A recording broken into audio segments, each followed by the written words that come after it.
on this episode of the Ben Greenfield Fitness Podcast. What's changed is we can synthesize these peptides and hold them in the blood system so they're not degraded, and we can do our signaling we need to do. A muscle doesn't get bigger by just sitting around. A muscle has to be stressed to utilize oxygen better. A cell needs to be stressed every day to be functional. We're attacking all the pathways. We know what causes it, so why not go after the root cause? If you can go after the root cause, you can correct everything.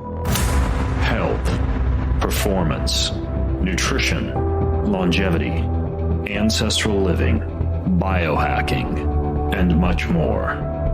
My name is Ben Greenfield. Welcome to the show.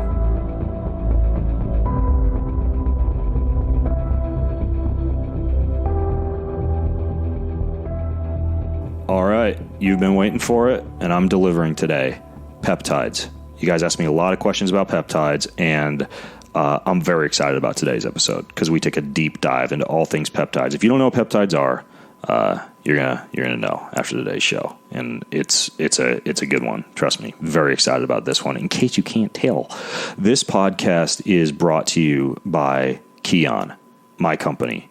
At Kion, it's like a playground. I can travel around the world talking to all these brilliant people, podcasting with all these researchers and physicians and scientists. Then I can turn around to my team at Kion, and we produce amazing supplements, formulations. Your mind is going to be blown by some of the new stuff we're rolling out, and our existing suite, from immune system enhancement to gut support to fat loss. It's all there at Kion. Our core suite of supplements right now, if you were to just have those alone in your pantry, you would be operating at peak efficiency. And we are highly committed to quality for our bars, for our coffee, for our supplements. Everything there you can guilt-free use because I vouch for it. This is the same stuff I use every day, and I'm incredibly proud of what we've produced at Kion, and we're going to continue to produce amazing products and supplements for you. So if you want to get on the Kion bandwagon, if you want to join the team, join the tribe, get access to all our articles, all our ebooks, all our amazing products, everything else, just go to getkion.com, getkion.com. I've got a 10% discount code for you that works site-wide, and it's BGF10. That's BGF10 at getkion.com. This podcast is also brought to you by an equally amazing company devoted to supreme quality in their products. They make some of the best tasting superfood powders in existence. I was actually just over at the home of the founder of this company last night. This guy practices what he preaches, Drew Canoli.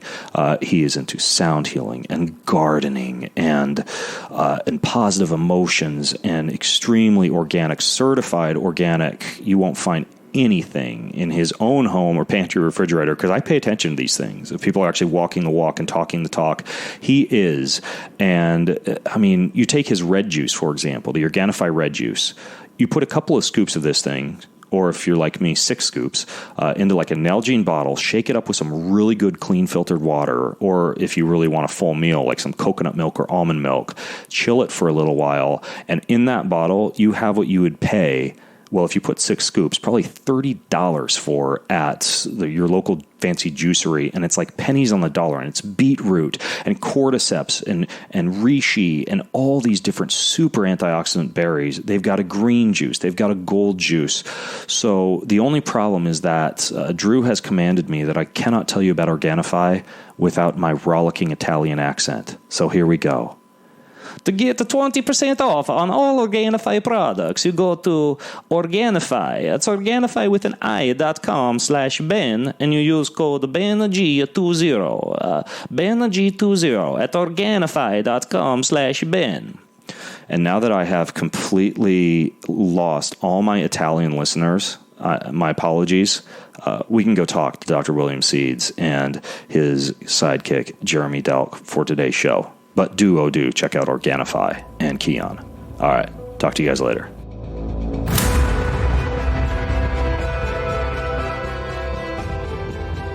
Hey folks, it's Ben Greenfield, and I have actually released a podcast episode, a pretty big one about peptides a few months ago, but I still get tons of questions about these little molecules, like what's the best way to store peptides and for how long are they stable? What's the best, most updated anti-aging peptide stack? What's the best cognition-enhancing peptide stack? Could peptides be used for things like hair loss, for example? That's one interesting one I get a lot. I also recently discovered a peptide that can stop gas and bloating in its tracks, especially in people with issues like SIBO, for example. So I decided we should revisit peptides on today's show, and I have not one, but two guests, because I'm just an overachiever. So my first guest you may have heard of before because I've talked about a product that he has called Dr. Seed's BPC 157. It's one of the only oral forms of BPC 157 out there. But Dr. William Seeds is a leading researcher and educator in the field of peptides. He's actually board certified in orthopedic surgery, sports medicine, but also anti-aging and regenerative medicine. He's kind of known as the go-to guy in peptide medicine. He teaches this to other physicians, and he is a wealth of knowledge, so we're very lucky to have him on the show. And then my other guest, Jeremy Delk, is kind of more on the business side of peptides. You may have heard of Tailor Made Compounding, which is the source via which I get the majority of my peptides, typically under the supervision of a physician who prescribes them for me from Tailor Made Compounding. And Jeremy is in charge of that company as well as something called Delk Enterprises, which is kind of a private equity portfolio that includes equity holdings in things like animal health and sports medicine and human health care and pharmacy. So he's kind of a little bit more on the business side of things, but of course can also speak pretty intelligently in the realm of peptides. So with both these bad boys on the call, I figure we ought to be able to learn a whole lot about peptides. So welcome to the show, guys. Thank you. Thank you, Ben. Yeah, so the deep booming voice you hear there is Dr. Seeds, and the other. Well, not to make your voice sound effeminate or not masculine enough, Jeremy. But Dr. Seeds certainly came through as a deep booming voice. So that's how you can tell them apart, folks. So anyways, guys, we have, like I mentioned, done a show on peptides before, and on the show notes for this show, which anybody listening in right now can access over at bengreenfieldfitness.com/all things peptides. You can access that previous show that we did. But based on that, I don't want to spend a lot of time just delving into, the science of peptides. However, I think a basic overview would be good for people who aren't going to drop everything and go listen to that previous show right now. So can one of you guys fill me in on just the basic overview of what a peptide actually is? Well, Jeremy, I'm going to just jump in right now and thank you, Ben, for having both of us on your show, and hopefully and you've got some very smart listeners. I've listened to a multitude of podcasts you've had, and I'm really impressed with the depth and the way you go at this. And I've got to appreciate the fact that your audience is very smart in this process, and I don't want to waste my time on little things, but the basic premise of a peptide is it's a natural signaling agent that's made up of amino acids in sequences, in chains, or in cyclical type of helical structures that we use to kind of reproduce what the body already knows what to do in signaling neurotransmitters, hormones, enzymes, what to do in cases of really cellular mechanisms of homeostasis, of trying to maintain a state of neutrality in a cell. And really, the amazing thing now is that we can do this. We can find the pathways involved in cellular progression, in degeneration, and we can change that by isolating the signaling agents that may not be working, and we can mimic that physiologically with a peptide that induces that signaling agent. And that changes the game. I mean, we're doing something that's natural, that the body sees. I mean, as you really realize, I believe you realize, the body's intelligent. The cell is intelligent. We're just giving its capability to show us how intelligent it is. And this is why we're seeing this transformation in neurodegenerative disease, diabetes, autoimmune disease, injuries. It's changed the face of what we can do, and it's exciting. So I think that's just a nice little beginning of just understanding we're really not doing anything and discovering anything that's new. We know all of these peptides. Now we have the ability to synthesize them, reproduce them, and utilize them so the body can say, thank you, help me out, here we go. So why is it that you think peptides have all of a sudden exploded? I mean, these things have existed, to my understanding, for example, in Russian, sports performance, medicine, et cetera, for some time. But why are we just now kind of becoming aware of them, particularly in the U.S.? It seems like they've caught on like wildfire. Well, Ben, we've known about, insulin's a peptide. We've been using it since the 1920s. So we really have a depth of knowledge of being able to use peptides. When we used insulin, we were using an extract, so it was the body could use it and utilize it. What's changed is we can, the body recognizes these peptides and then it breaks it down enzymatically, hydrolysis. It breaks it down really quickly. What's changed is we can synthesize these peptides and hold them 15, 20 minutes, 30 minutes in the blood system so they're not degraded, and we can do our signaling we need to do. And that's what's changed. It's been dramatic.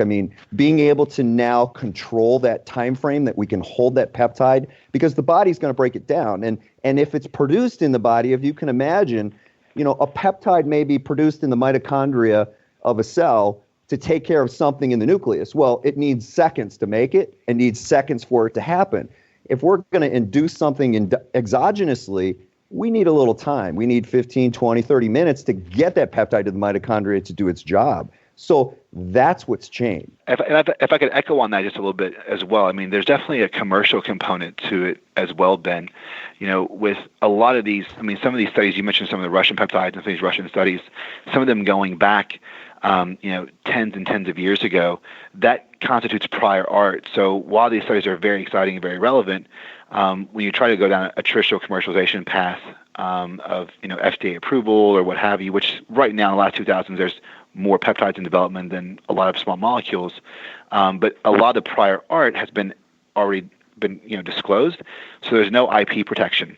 So the conventional path of 10 years and several $1 billion to get to market, there's not a lot pharmaceutical companies at all that would risk that money when it's not actually able to be protected. So that's the other component where think of like orphan drug status. However, this is a much larger served population that could benefit from it than an orphan drug, but it's a lot from IP and the investment that goes through it. And I think that's where, with development of sequencing and better sourcing of these materials, and then that's why I think most anyone that's getting this the right way is through pharmacies or somewhere that's all on a patient-specific basis from physicians under their care. I think that's another component to it, and why you see there's companies that are out there existing that are completely taking old peptide molecules and adding on different molecules to the back of it to be able to try and garner some IP protection, all the while may not being as effective as the original source peptide. So I think one's hand in hand. Definitely a consumer and a education standpoint, especially with what Dr. Seeds does through his work. But the actual commercial component of it as well definitely plays a part into it. All right, so when it comes to peptides, I think probably one of the realms that gets talked about the most these days is the whole anti-aging sector. Or like I've mentioned peptides like humanin and MOTS-c. There's another one called FOXO4 that I know is used for this specific purpose, but what I would love to hear is a little bit more about how these things would actually be working. I want to get into the best peptide stacks for anti-aging as well, but from what I understand, a big part of it has to do with cellular senescence and autophagy.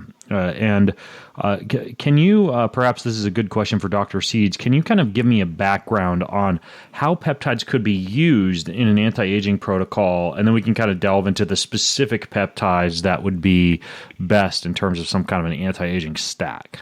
You hit it on the head. I think this will bring everything to fruition and your audience and yourself understanding that that's exactly right. Aging is really a disease. Aging is the number one risk factor for everything. Cardiac problems, autoimmune problems, osteoporosis, cancer. It's the number one risk factor for everything. And we've kind of come to a time frame here where we've understood that, the cell is so smart. When a cell is under stress, it's able to have certain receptors in the nucleus and mitochondria that will recognize something isn't right, whether it's a bacterial infection, whether it's stress from work, whether it's environmental, any stressor, the cell has different receptors to be able to pick those factors up. And what the cell can do is it can ramp up and organize itself so it can take on this adaptive stress. And I always like to relate it to people lifting weights or trying to enhance muscle. A muscle doesn't get bigger by just sitting around. A muscle has to be stressed to improve its metabolic function and hyperplasia, all those things to utilize oxygen better. Well, it's no different with a cell needs to be stressed every day to be functional. What happens is you have this thing, we call it an allostatic load, where you've got a multitude of stressors, or it could be viral, bacterial, it could be just things individually where it's a big player. But it'll come after a cell, and that cell kind of reaches a point where it says, okay, I have to stop right now and assess how I can handle this. So what the cell does is it goes into what we call a senescent state, where it stops dividing. It's all about the cell cycle, and it holds itself in place, and it uses a multitude of pathways to evaluate, does it need to correct DNA problems? Does it need to correct protein folding problems? Does it need to correct mitochondrial signaling to the nucleus? And we're learning and know a lot of these pathways already in cellular senescence. And so what happens is we have the cell gets to a point of where it may not be able to handle all of that signaling, and then it stays in a true senescent state, not pre-senescent, but true senescent state, where it all of a sudden changes its phenotype. Phenotype meaning the cell was genetically supposed to do this. Now all of a sudden, because it stopped and evaluated itself, it says, okay, I can't handle this. And then what happens is it starts producing cytokines and chemokines and proteases that are pro-inflammatory to a cell. And what happens is that changes the whole makeup now of not even that cell, but what that cell can do to affect neighboring cells and stem cells. And that happens every day. But our body is able to produce, we have an amazing immune system that can go and recognize these senescent cells. It can go in and take them away, and we're done with it.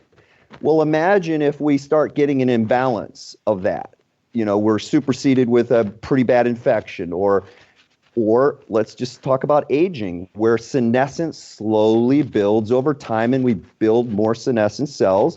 The body becomes less able to handle those things. And that's really the essence of a progression of cell senescence. And cell senescence thereby kind of rules and governs how the body is going to move forward. And this is where, depending on where the cells go bad, this is why you have atherosclerosis, or you have kidney disease, or you have neurodegenerative disease in the brain. It's because that's where the locality of those senescent cells is the greatest, and the body can't handle them. So hence, we have these amazing peptide signaling agents where we can go in and say, okay, we know the mechanism of cellular senescence, and we can get very specific about going to transcription factors of the nucleus that make nuclear factor kappa beta that start the transcription of interleukin-1 beta, and all these bad things that start to make cells go bad. Well, we can regulate that and stop that, or we can upregulate the immune system to come in and take care of more senescent cells, or we can do both at the same time. Or you mentioned autophagy. we can do things with peptides where we can upregulate autophagy.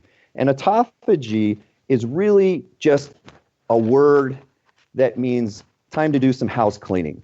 The cell, that's what the cell basically does. When it goes into a pre-senescent state, before it gets senescent, it takes that time to clean house, to clean up the bad folded proteins or the nuclear signaling agents that are just awry. It has time to do that, and that's what we call autophagy, where it just cleans things up and then lets the cell go back into action. So we have peptides where we can upregulate autophagy. So imagine if you can attack cellular senescence, improve cellular immunity, and improve autophagy. I mean, then you've got some magic going on, and that's what makes this so exciting. Yeah, I've talked in the past about some natural methods to improve cellular senescence, probably the most powerful of which would be some form of caloric restriction or intermittent fasting. And I know there are some natural nutrients as well, such as tocotrienols, a form of vitamin E, and quercetin is another that I know can help out as a so-called senolytic a little bit. But from what I understand, these peptides are particularly powerful at that 1-2 combo of inducing autophagy and cellular senescence simultaneously. So when it comes to peptides that would actually allow for this to occur, what are some of the ones that you think people should be looking into? Well, I mean, so this opens up, this is where it gets specific. It can get more specific, and you can tailor this to the patient, depending on their age, depending on their issues, or if you're trying to, the ultimate scenario is to start before all this gets bad and start and protect the body, because really we're talking about cytoprotection, organoprotection. We're trying to delay the process of this occurring. So you brought up intermittent fasting, nutritional caloric restriction. Those have set the premise with exercise on understanding that, well, I think it's best to kind of understand the cell when it's like a seesaw. You've got this thing called AMPK and you've got this thing called mTOR. AMPK is all about turning the cell on and giving it energy, and that's kind of what nutritional calorie restriction, intermittent fasting, it turns on AMPK because it has this ability to stop mTOR for a while and turn on all these things that are important for autophagy, and improving the ability of the cell to utilize oxygen and make ATP and make it efficient for the mitochondria. That's basically what that's doing. Well, you also need mTOR to build the cell back up. And what happens is there's a balance there that you lose, and the mTOR is really in a senescent cell, which it just goes crazy and continues and continues. If mTOR is going all the time, you can never have autophagy. You can never clean anything up.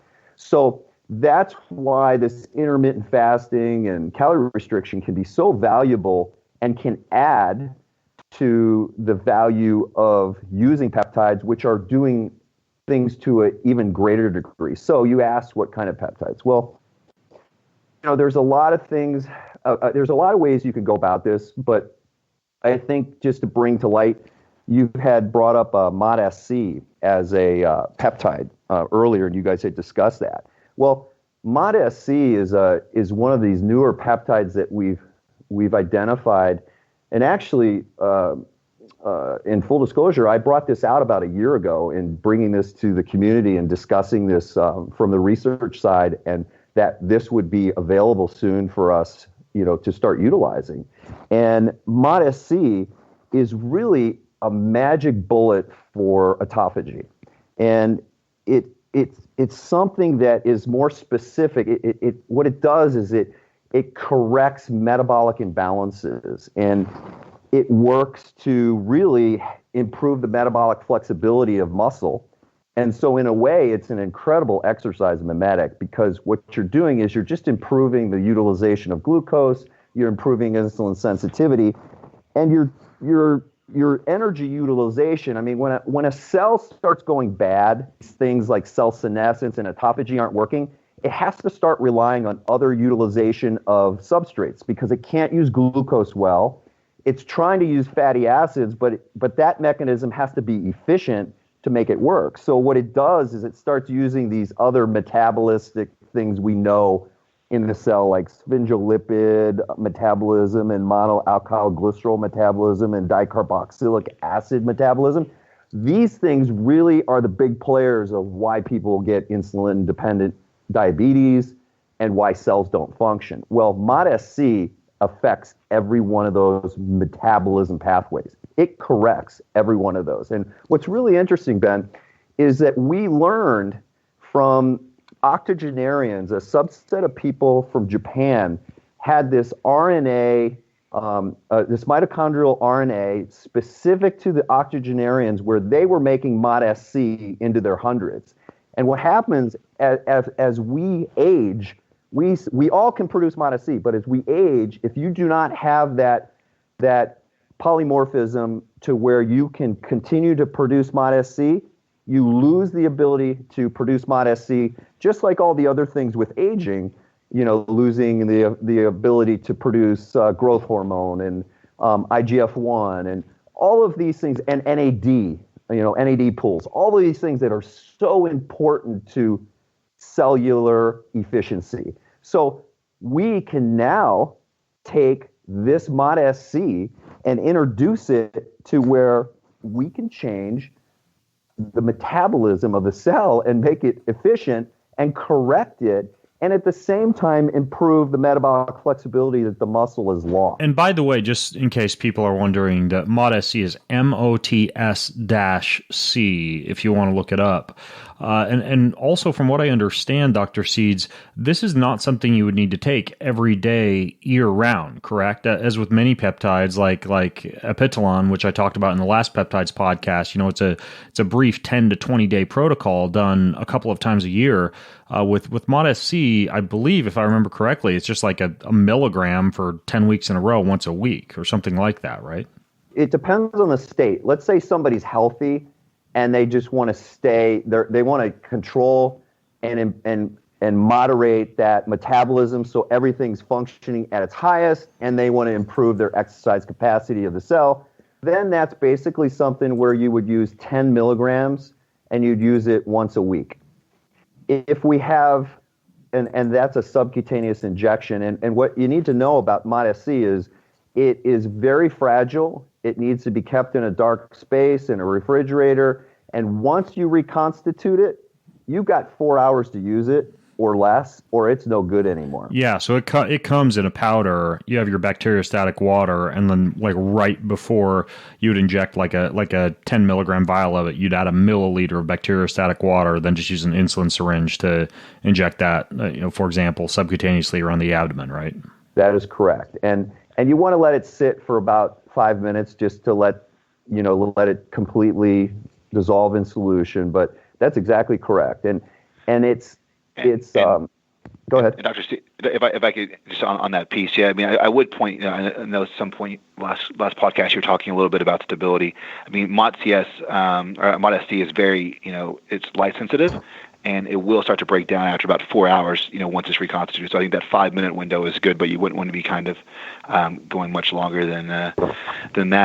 And Dr. Steve, I know we had a couple of doctors that we kind of work with, and they had talked about, I think it's newer theories on human and MOTS-c. I'd love to get your comments on it. I'm sure the audience would appreciate it as well. Of some of them having a theory that some of it could actually exacerbate the breakdown of SASP and these senescent cells. Have you seen any of that literature or that theory, or those message boards, or from anything on colleagues about kind of breaking down the secretion of IL-6 and IL-1B and IL-8, that kind of thing? Well, there's actually there's a couple thoughts with that. So if you're improving autophagy, you're actually giving the cell the ability to self-check and kind of stop that nuclear factor kappa beta transcription of the nucleus that leads to interleukin 1, interleukin 6, tumor necrosis factor alpha, all these things that cause that senescent aspect of the cell. What's really interesting is that MOTS-c works in down regulating what we call GSK3. And this is it's glycogen synthase kinase 3. And it's very specific to inflammatory processes in cell. And if you can control this GSK3 beta activation, you control a tremendous amount of disease processes in a cell. And that is, that's really where the magic is. And I think, that there are specific, we could go down all the pathways of controlling senescence. But on the other side of this, you have to be very careful. And this has to do with things like NAD also. If you're using NAD with senescent cells, depending on the state of the senescent cell, MOTS-c may not be the thing you want to use right off the bat if how sick somebody is, because you got to control the cell senescence. Sometimes these activators can upregulate cell senescence. And I know that's contradictory, but it's really the art of understanding that if somebody's really sick, you have to attack cell senescence first with other autoimmune issues, using, like TA1, TB4, things to go after that senescent cell from the immune side, and using things like potentially GLP-1 receptor agonists like liraglutide, those type of things that you can go and improve autophagy while you're improving senescence. And then you can come back later with the MOTS-c to upregulate the efficiency of the cell. Because if you do it too soon, and I know this because I've been there, you can make things go south pretty quickly. Now, when you say somebody who's sick, what do you mean? So when I say sick, I mean they've got a serious autoimmune disease that's really taken them down, or serious TBI or neurodegenerative disease where I know they have a lot of senescent cells that are active. That's how I look at disease. I look at disease as cells that are senescent and how significant they are, because really, Ben, what everybody needs to understand is these senescent cells, we have the perfect system to correct our cellular imbalance of problems, right? We have this ability to improve stem cells that are already there. You hear about people injecting stem cells in their body. What about the stem cells we have that are already in our body ready to do the work? Well, it's these senescent cells that tamp that down. If we can control that cell senescence, we've got all our stem cells working for us in muscle, around endothelial cells, in the heart, in the brain. We can improve this. And so then coming in on that aspect of directive to senescent cells, you brought up FOX4.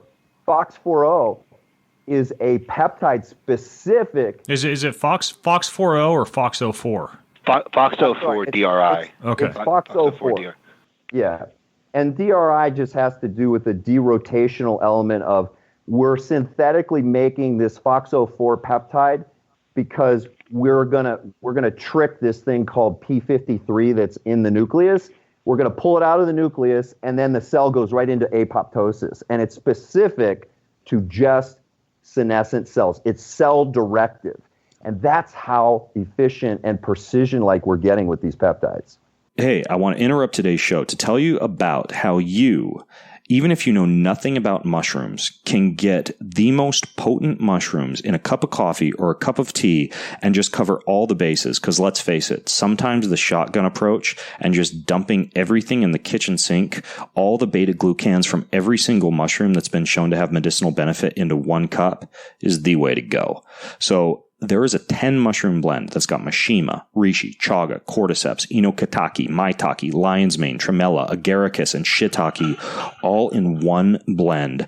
And this is the 4 sigmatic 10 mushroom blend. If you are sick, if you need a little boost of energy in the afternoon when brain fog sets in, if you're baking a pie and you want that pie to have as many superfoods as possible in it, I mean, you can mix this stuff into anything: oatmeal, soup, chocolate, dessert, you name it. If you never had mushroom cacao, by the way, it's really good.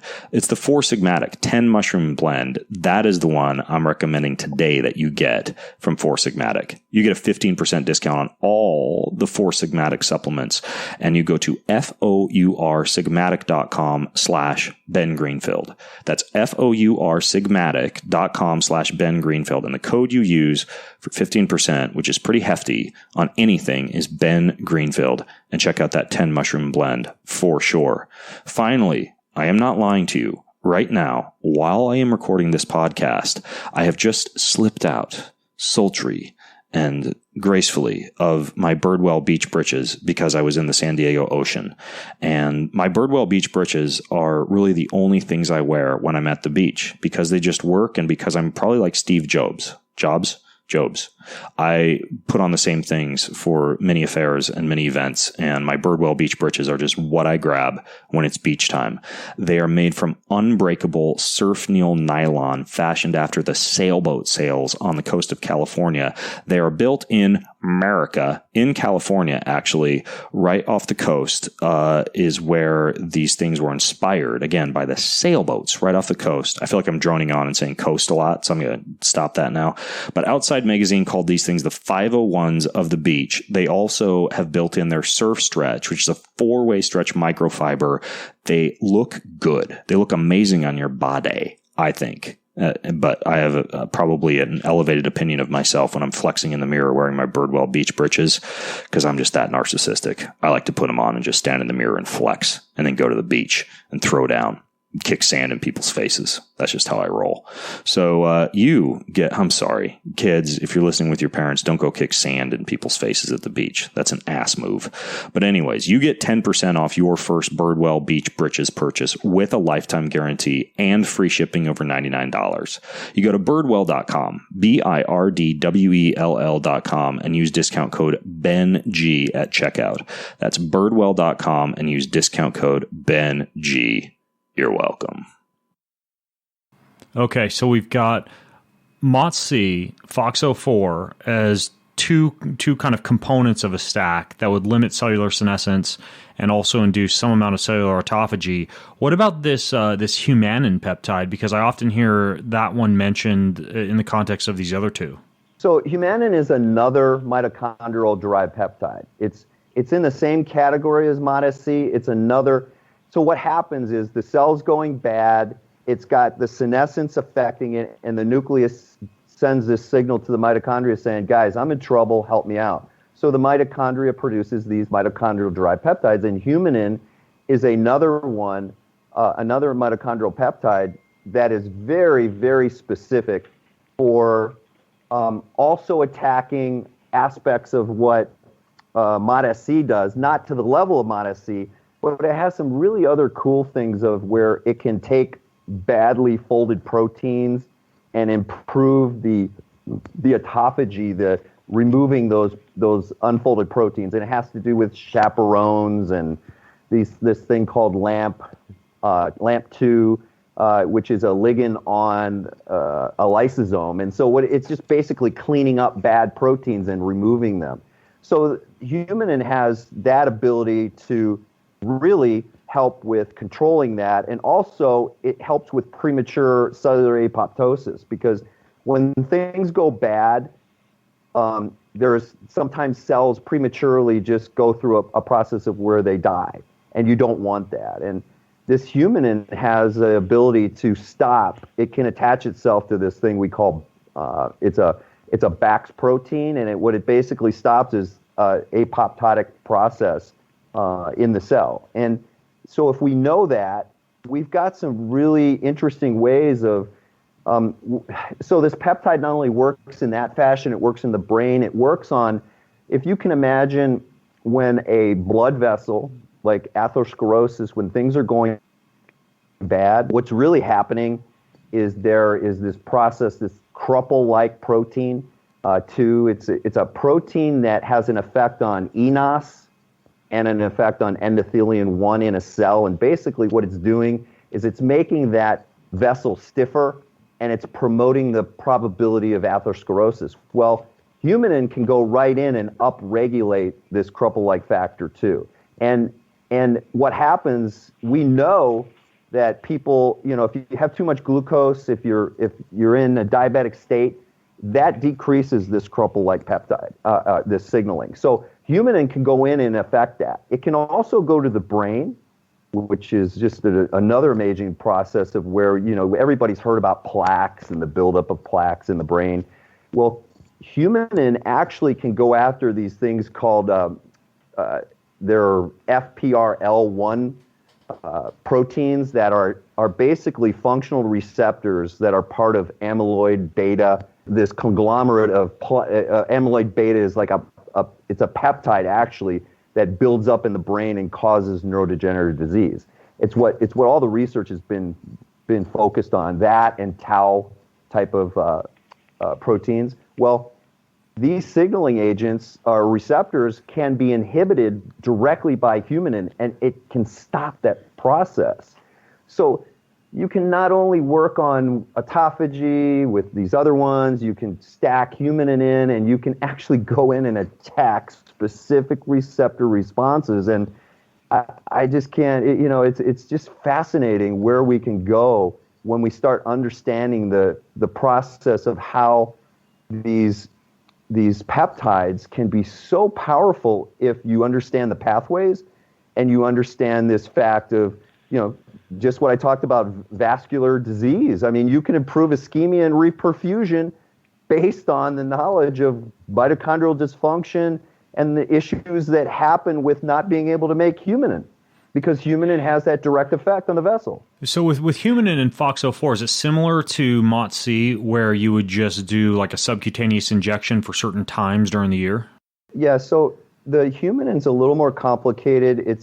We're actually in the process of just starting. So, the International Peptide Society, we have a few IRBs going right now, and this humanin is another IRB we're going to be starting to really hone in on the correct dosing, because it can be used nasally as a spray, and it can be used subcutaneously. And we're kind of working those doses out right now, so I'd be a little hesitant to really jump on that. But I think we're gonna have some really amazing data coming out with this. But Dr. Steve, just on the kind of a follow-up to the dosing question, and even more of maybe stacking, I know and I've been, I'm sure, a big part of your audience, a lot of people suggest running a cycle of rapamycin or something after the use of a mitochondrial peptide. Could there be ideally maybe some sort of peptide protocol that would alternate, FOXO4 DRI and either MOTS-c or humanin to kind of help clear the senescent cells? Would that be something to look at? Yeah. So if you're looking in that process, you brought up rapamycin. Rapamycin is actually something. If we use it in really low doses, like 1 milligram to 2 milligrams, that is actually something where we can control mTOR for a short period of time, and we can turn it off because it only affects one part of mTOR, which is the mTORC1, which is the Richter, and we're not going to affect the other part of mTOR. So you're actually just going to turn off mTOR for a period of time so you can improve the cell's ability to go back into autophagy. And you're it's kind of like you're slowing down that process of a cell going into senescence. So that's another way. So if you're using ModSC at the beginning of the week, let's say you're trying to devise a stack like this, and you've got somebody who's healthy, and you're using ModSC at the beginning of the week. Well, then you may use the mTOR inhibitor toward the end of the week. You want to space them out. The FOXO4 or like liraglutide, which I really like, is autophagy type of a peptide.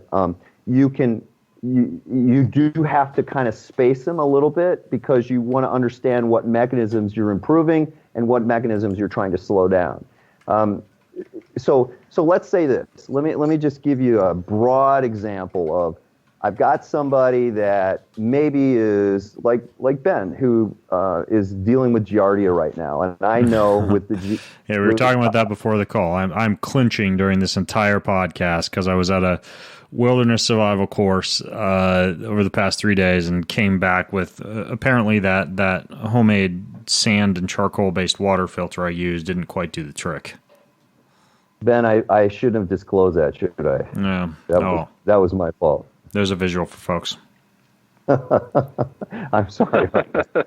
But it's a great example of, you've all of a sudden you've got this influx and you've got something where the cells your body's focused on this right now, and it's trying to deal with this process, and you've got cells trying to go into more of a senescent phase and produce more, because inflammatory agents are good sometimes, right? Because they're going after the cells that the giardia has affected. So in a way, your body's trying to get rid, by creating senescence, it's trying to actually get rid of it.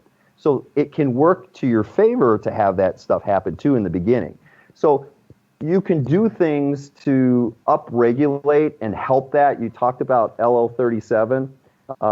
LL37 is an amazing peptide if you know how to use it. And what I say by that is it's an antimicrobial peptide. And just to back up for a second, LL37, our mutual friend who has the show Superhuman Radio, Carl Lenore, first told me about LL37 when I told him that I was exploring different ways to eradicate SIBO and gas/bloating. As a peptide that could be used for some pretty noticeable gut stability and immune function.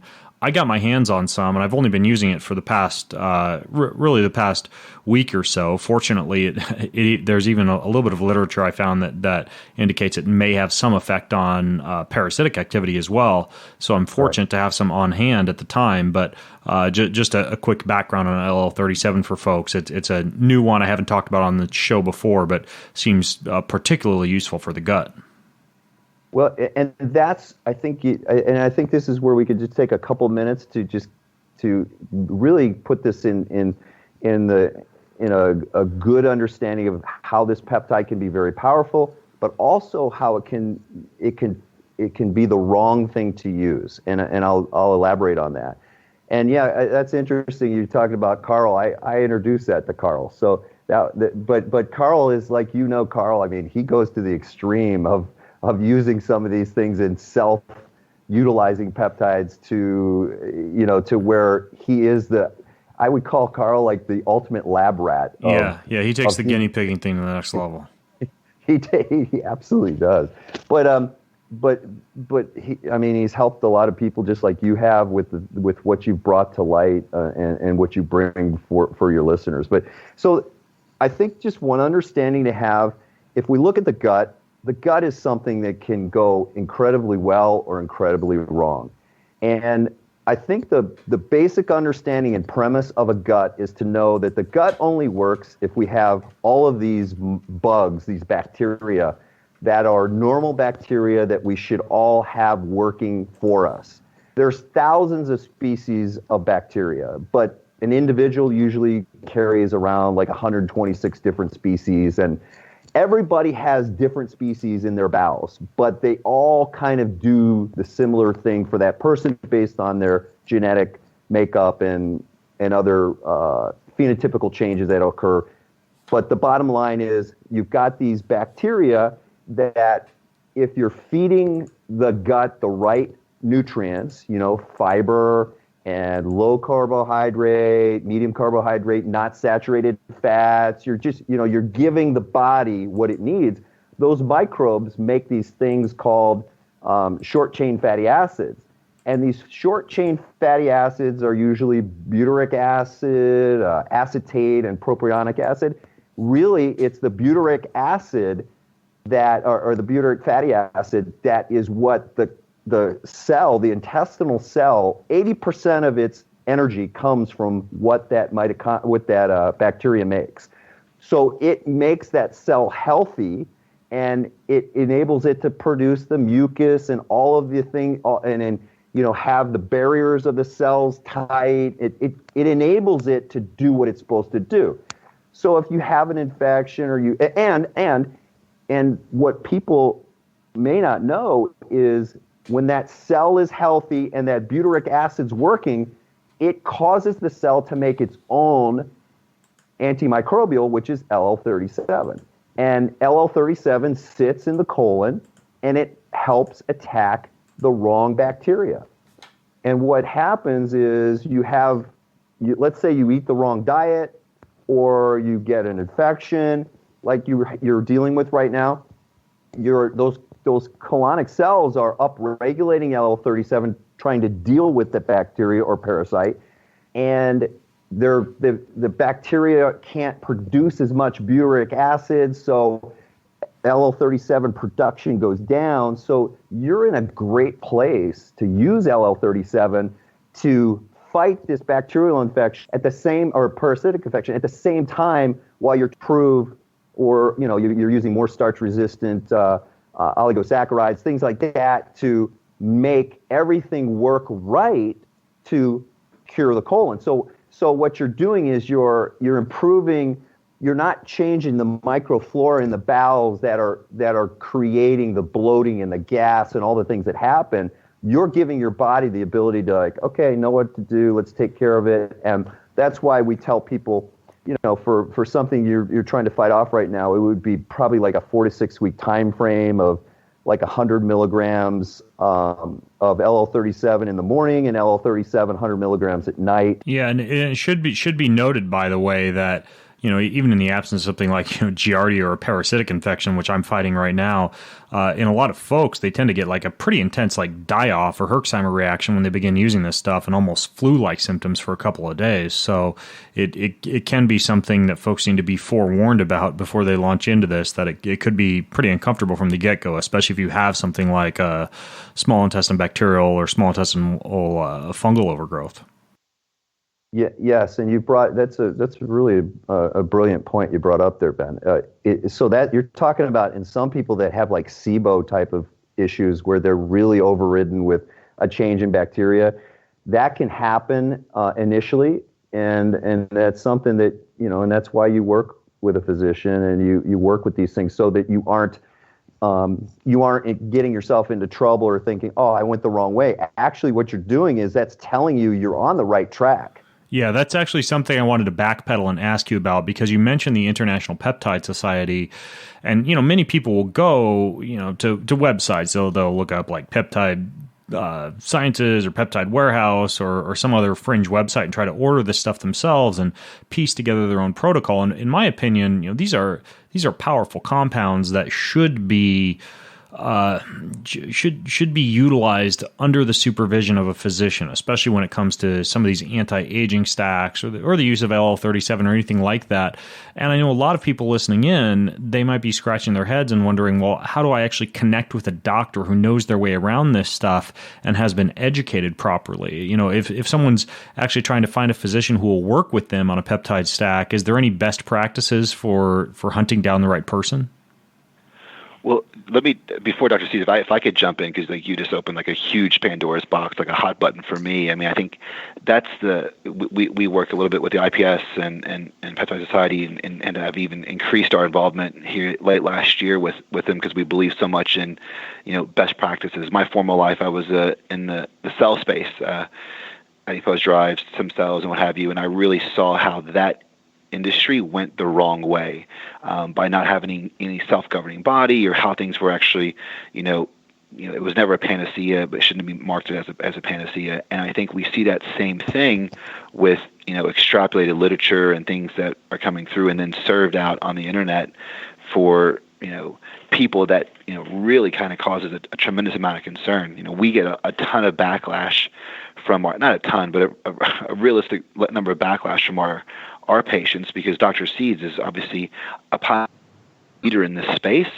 and always on the cutting edge. So we talk about these new peptides and new stacks, new formulations, and there's a conference I know next month that Dr. Seeds is doing, and he'll talk about new peptides that won't be available anywhere, and doctors get really frustrated. And I think that's from what our perspective is on how much work goes into it, bar the protocols and the labs and the follow-up and the physician oversight, just to be able to ensure that what you're going to be able to assure the physician what they're going to be getting is a huge component. Every new molecule or every new peptide that we've got to take on, we're regulated by obviously pharmacy boards and the FDA.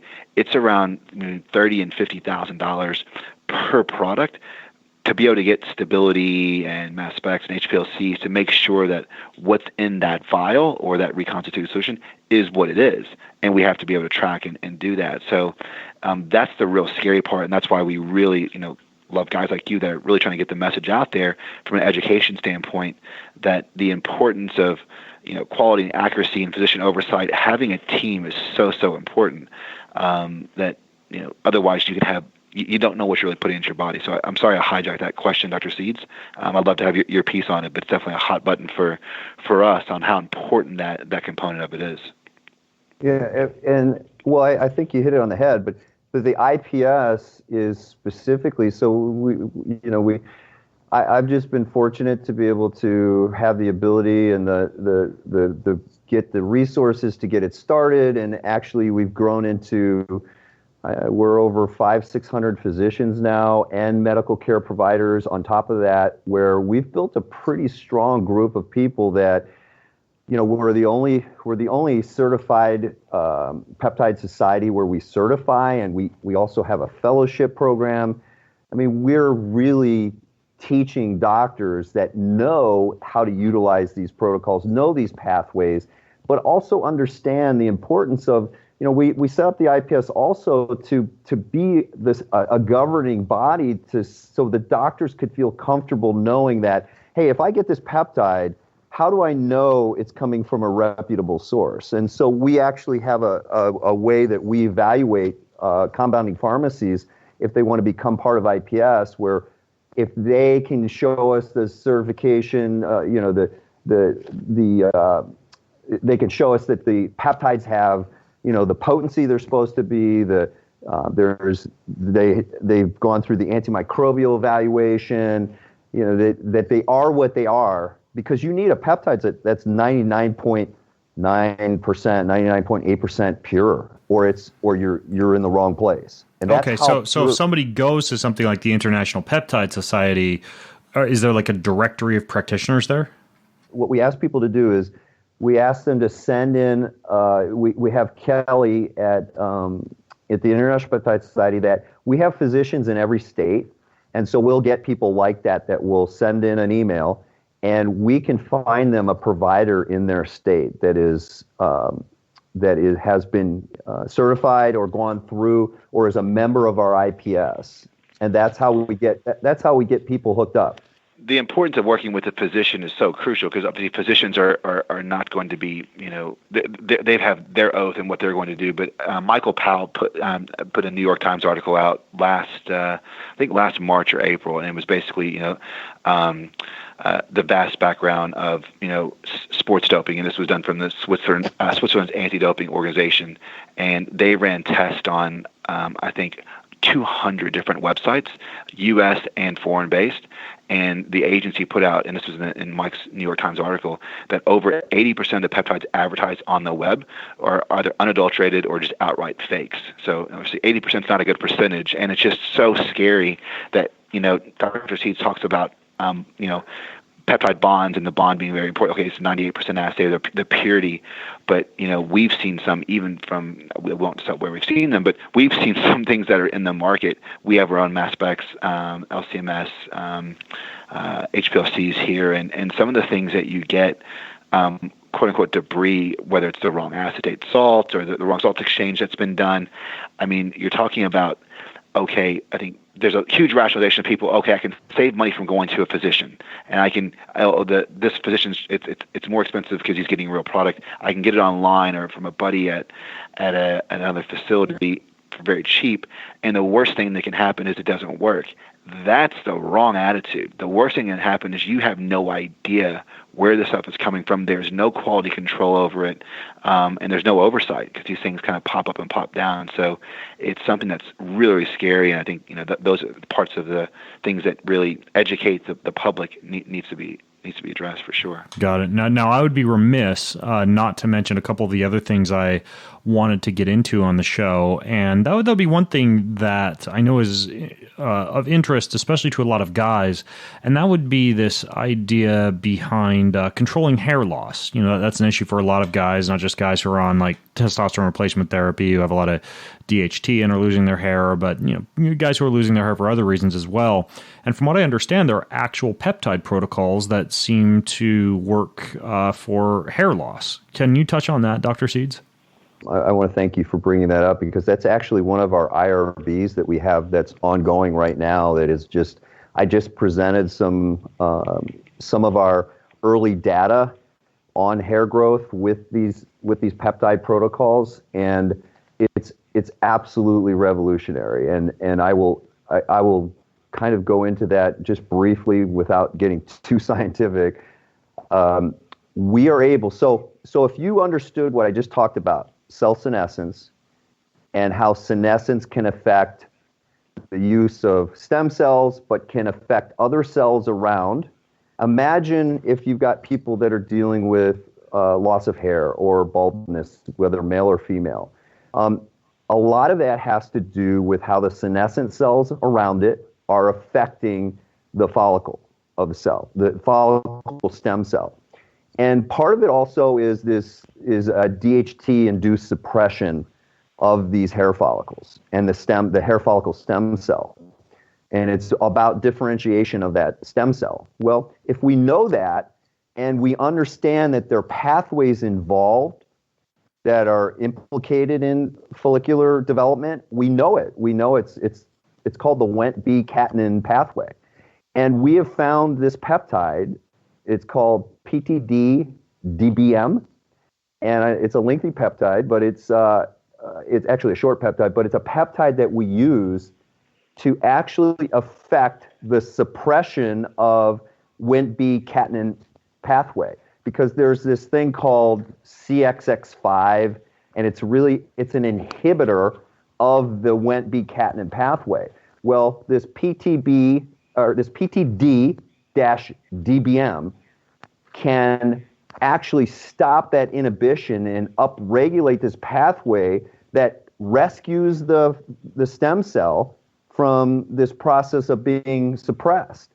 Well, we know that. We know things like valproic acid is something that can also add to the issue of affecting this Wnt-B-catenin activator.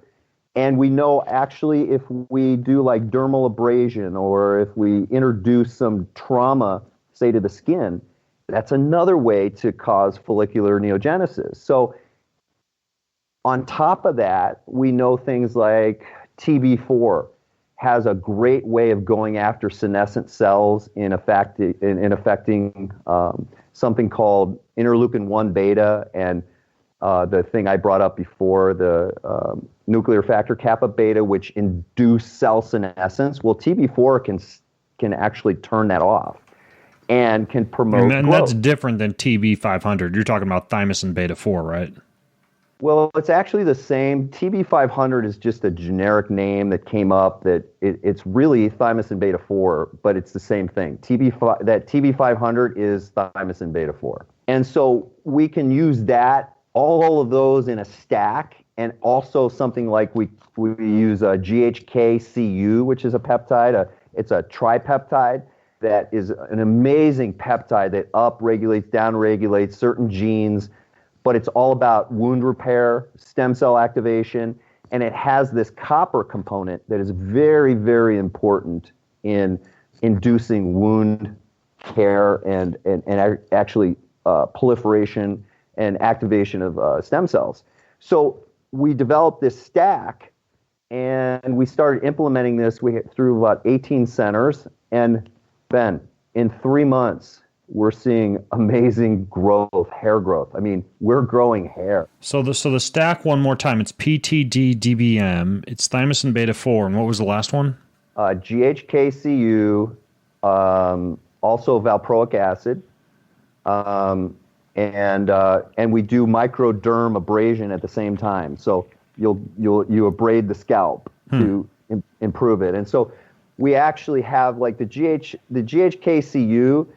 We've got in a foam type of application of where you can rub it on the scalp, and that'll be impregnated into the dermal abrasion. The TB4 is injected. We'll use that as a sub-Q injection because TB4 can go anywhere, and it recognizes where it needs to be utilized. You don't have to inject it right into the scalp. Okay. Yeah. Okay, got it. And we were doing PRP topically as well, Dr. Seeds, yes. on that protocol. We're we doing PRP topically as well? Yeah. Yeah. So it's kind of a multimodal approach. That's very interesting. I know, for example, one of our mutual friends, at least I think you guys know, Dr. Craig Conover, he and his wife do a lot of like hair and skin treatments, and I think they're using things like peptides, PRP, lasers, etc. But yeah, it seems that you got to throw a few things into the mix. But I think the idea of peptides for hair loss seems to kind of fly under the radar right now. So I'm sure a lot of guys will be interested in that stack of those three you mentioned. We're attacking all the pathways, Ben. I mean, we know what causes it, so why not go after the root cause? If you can go after the root cause, you can correct everything. Yeah. Now, another area in addition to hair loss that I know a lot of people are interested in, and I even mentioned intranasal administration of something called CMAX on my last Peptides podcast, is something that's a pretty potent nootropic and seems to work really, really well in combination with something like a racetam, like aniracetam or piracetam supplementation. Are there other good peptides or peptide stacks specifically for things like memory or cognition? Oh boy, that opens another Pandora's box. Absolutely. So we're actually we have another IRB that's about to start on something really exciting, which is what we call FGL. It's like a neural adhesion molecule. It's a mimicking molecule of a neural adhesion molecule. That's a structural type of thing that helps synaptic plasticity of the neurosynapse, and we know that can improve memory. And actually, we actually know with this FGL peptide that even in people that aren't impaired in memory, we can improve memory, and that is a huge step forward in understanding that we actually can take somebody with normal memory and improve it. I mean, that's really telling you when you're on target. There's been a lot of money thrown at this peptide too, with investigation. I know in Europe they spent probably over $60 million developing this and taking this to fruition to get it on the market. And it just basically is an incredible neurotropic factor that improves the glial cells. It improves what it does so well is it takes, you have these microglial cells that are in the brain that are like they're a cleanup mechanism of the brain. And what you want those microglial cells not overactivated. And so this FGL can put the microglial cell into what we call a quiescent state, where it's not in senescence, it's just in the perfect state, ready to react when it needs to react.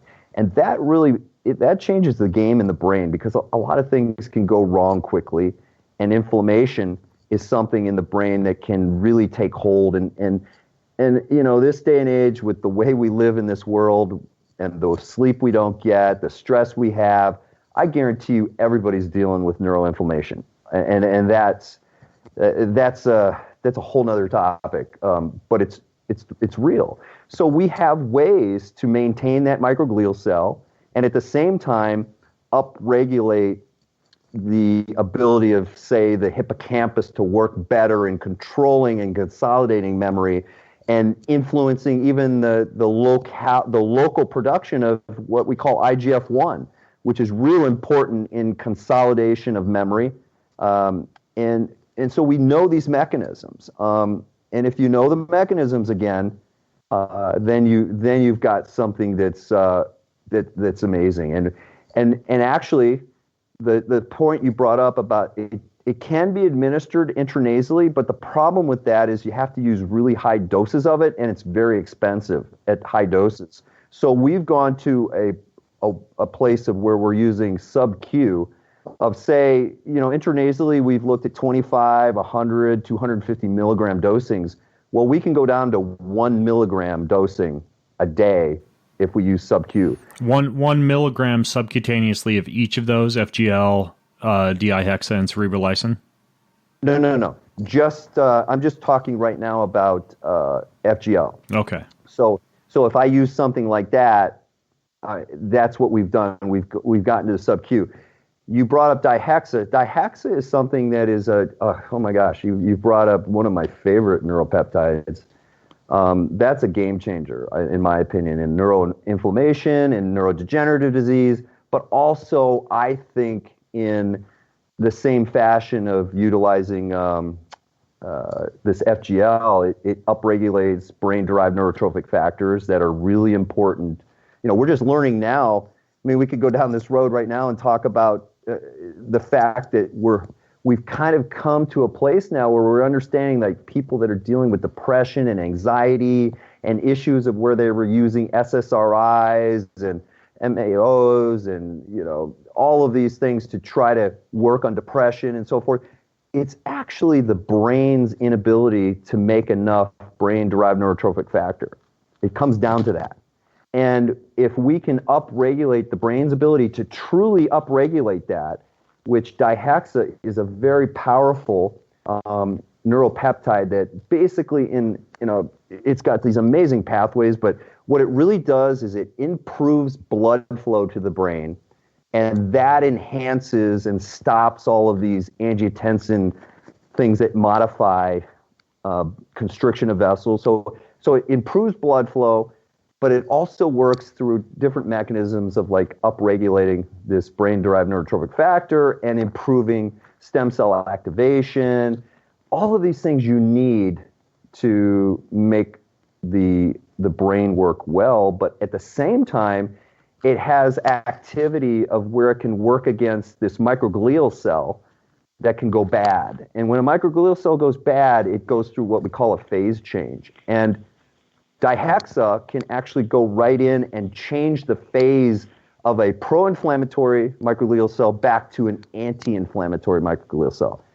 That's a game changer.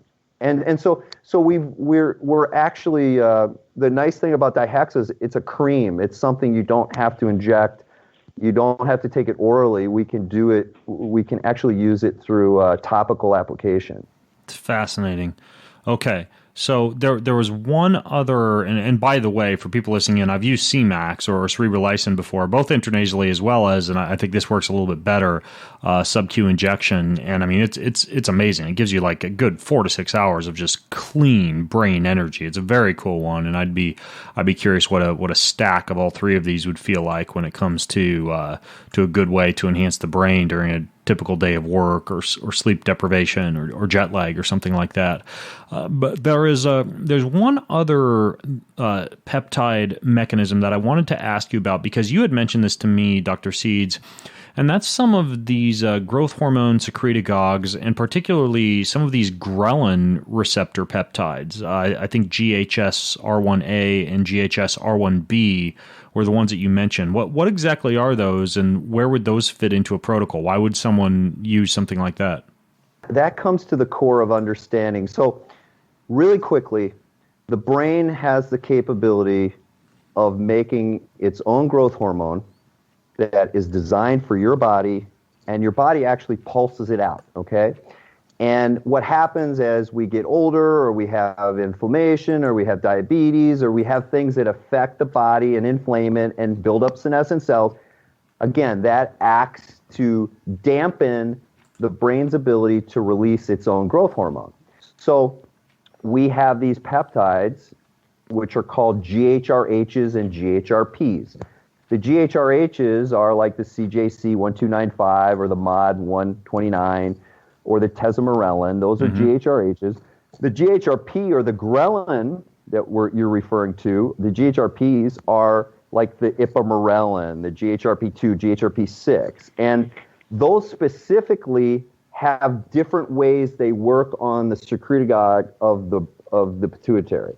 And what's important about what you brought up is the GHRPs, or the ghrelin-like receptors,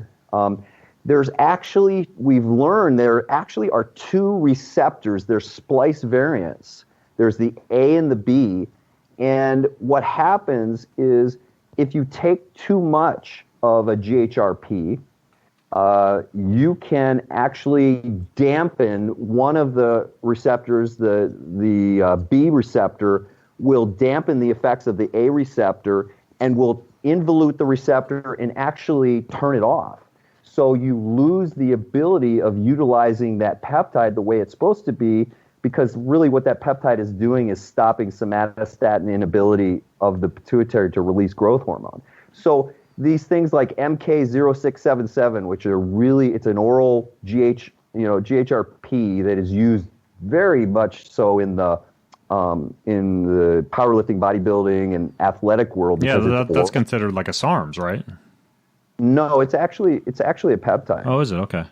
Yeah, it's a GHRP-like peptide, and what happens is that's a very powerful GHRP that affects that exactly what you talked about, the B receptor, and you can take too much of it, and what happens is people don't realizing, like, if you take it, you have to be very controlled in the time frame that you take it. Like, I wouldn't recommend more than 6 to possibly 12 weeks of a cycle with something like that, and then you have to go off of it for a while, because you're going to change that receptor and it's going to involute. And what happens is there's been some interesting data that's come out in looking at the involution of this receptor. If you lose it, we see really bad things that happen, where you can have increased anxiety, increased depressive episodes, because you need that receptor working. And that MK0677 has the capability of turning off that receptor, and that's a real thing. So it's a great peptide to utilize. You have to know how to utilize it right. So that question you asked is really, really important in understanding, for people to know that you really have to use these things correctly for them to be working.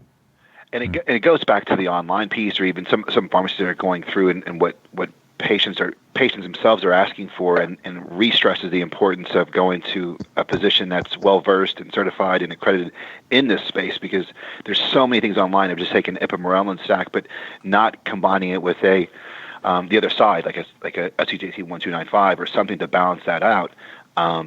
We know you'll get the result for a couple months, but we don't know how long that receptor's turned off, or if not forever. So it's definitely something that's very, very important for anyone, not considering going to a physician to really rethink that. Yeah, and just to take that further, what people don't realize, so let's say people just take CJC 1295 by itself, or MOD 129. They're basically the same. All that's doing is telling that pituitary cell, it's upregulating the production of growth hormone. That pituitary cell isn't releasing the growth hormone because it's got this inhibitory action of somatostatin that's holding it. That's why you combine it with a GHRP, because when you use that GHRP right at that time, you're going to release that growth hormone, because you want this precision, you want this working well. Well, if you use a GHRH by itself, you're not going to get the efficiency of what you could truly do, because you don't know when that pituitary is going to release it. And on top of it, if you're not paying attention to your macros, if you're eating carbohydrates around that time frame, or fatty acids, that's going to blunt it too. So it really is relevant in how you utilize these peptides to make them work efficiently and well for you. So with these couple of peptides, these ghrelin-based peptides, what would be the actual benefit to someone using something like GHS R1A or GHS R1B? Well, okay, so what you're talking about, those are just receptors. That's what the GHRPs work on. They work on the receptor. So what I was trying to get to was, those are we know where GHRPs work. There's just two different splice receptors that they work at, and that's how they work together to make the cell, release growth hormone. Does that make sense? Okay, yeah. Yeah, so these are basically more potent growth hormone secretagogues. Correct. Okay, Interesting. So would this be something someone would use like prior to sleep to enhance both sleep cycles as well as recovery or muscle protein synthesis during sleep? Oh, brilliant question. And you're just right on with this, Ben. So you just hit the I think one of the most missed opportunities that all of us have as physicians to help anybody in any state of disease, and that's control sleep. And what I mean by control sleep, I mean specifically try to upregulate what we call stage 4 sleep, which is delta sleep. It's right before you go into REM. That's actually when the body, number one, releases growth hormone. That's the only time it will do it. So you're enhancing, and that's your biggest pulse you'll get during the day is during that phase. Another thing that happens during that stage 4 sleep is you get this perilymphatic drainage from the brain. The brain has its own lymphatic system. It only drains during stage 4 sleep. And you can understand that's important because you're removing toxic metabolites and so forth, proteases, cytokines, and things from the brain during that phase. So you can imagine if you lose stage 4 sleep, you're not letting the body go through its natural repair mechanisms that it desperately needs. So that's actually, as physicians, our primary goal is to start everybody at nighttime, right before they sleep, with a GHRH, GHRP combination or a GHRP by itself peptide, to start taking advantage of what we can know in improving stage 4 sleep, release growth hormone at night, and take care of also what we call entraining the receptor, because we can make that receptor be more to do more of its own releasing also. So you can retrain the receptor. But the sleep thing, you hit it on the head. That is just that's your golden goose. If you can start controlling that, I mean, because think about it. People who work out too much or, who overtrain, they all have issues with sleep. People that have autoimmune diseases, cardiac disease, all these things have relevance in decreasing stage 4 sleep. But Dr. C, you just made a really good point on the retraining of the receptor, right? I mean, you think about different cycles and what typically happens. So if you look at like an HRT component and someone's using testosterone, what that will kind of downregulate production after a short course, and then potentially for depending on how long you are forever, and you would need that. Where you look at these growth hormone secretagogues or growth hormone proteins and look at from like a CJ-CEPA combination, even if you just did a short course, that receptor will actually still be producing more than it was naturally. So I think the complete opposite of what you think about when you're augmenting something, it's because you're really stimulating that. So I think it's a really, really good point that needs to be driven home. I've seen let's just take an older patient in their 70s and 80s that comes in and says, "Doc, I've lost my, I used to walk every day. I've lost that will to do what I want to do. I lost that kind of step in the way I walk. I mean, something's happening to me, Doc, and my sleep is terrible, and I don't want to eat much." Oh my gosh, you can just change someone's life instantaneously within days by just attacking these receptors at nighttime before they go to bed. This is how we all realize a lot of things that work for patients work because the patient feels it, the patient sees it. It's not me telling you this is what's going to happen. You have to feel it. You've got to be utilizing this process to believe in getting better. If you have that ability to change the game instantaneously for someone, oh my God, you've changed their life, because the next thing is they come in and go, okay, something's changed for me. Doc, what else can I do to make things better? Well, that's when you have it. That's when you can start working on exercise. You start working on nutrition. I mean, you've changed the paradigm of healthcare. You've got the patient asking you the right questions. What can I do to get better? How good, that's what we live for. It's getting those people that are so in tune they start becoming in tune to their body, to all these little changes. And it's like your audience, Ben. They're all seeking ways to keep themselves going without hitting those milestones of problems, right? Yeah. Well, guys, this is absolutely fascinating. I feel like I could talk to you for hours about peptides. I don't know if I can clinch much longer with this Giardia, but I could probably go for a lot longer. However, we're out of time. But I've been taking a whole bunch of notes, and I'm going to put all the notes for people over at bengreenfieldfitness.com/allthingspeptides. I'll link to the other podcast episodes I've done on peptides, and also to the International Peptide Society, to Dr. Seed's website, and a whole bunch of other resources for you guys in the realm of peptides. So that's going to be all over at bengreenfieldfitness.com/allthingspeptides.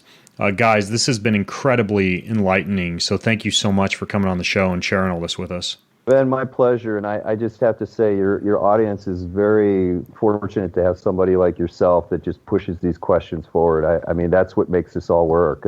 That's amazing. Thank you for what you do. Awesome. Thanks. That means a lot, man. Well, folks, I'm Ben Greenfield, along with Dr. William Seeds and Jeremy Delk of Delk Enterprises, signing out from bengreenfieldfitness.com. Have an amazing week. Well, thanks for listening to today's show. You can grab all the show notes, the resources, pretty much everything that I mentioned over at bengreenfieldfitness.com, along with plenty of other goodies from me, including the highly helpful Ben Recommends page, which is a list of pretty much everything that I've ever recommended for hormones, sleep, digestion, fat loss, performance, and plenty more. Please also know that all the links, all the promo codes that I mentioned during this and every episode help to make this podcast happen and to generate income that enables me to keep bringing you this content every single week. So when you listen in, be sure to use the links in the show notes, use the promo codes that I generate, because that helps to float this thing and keep it coming to you each and every week.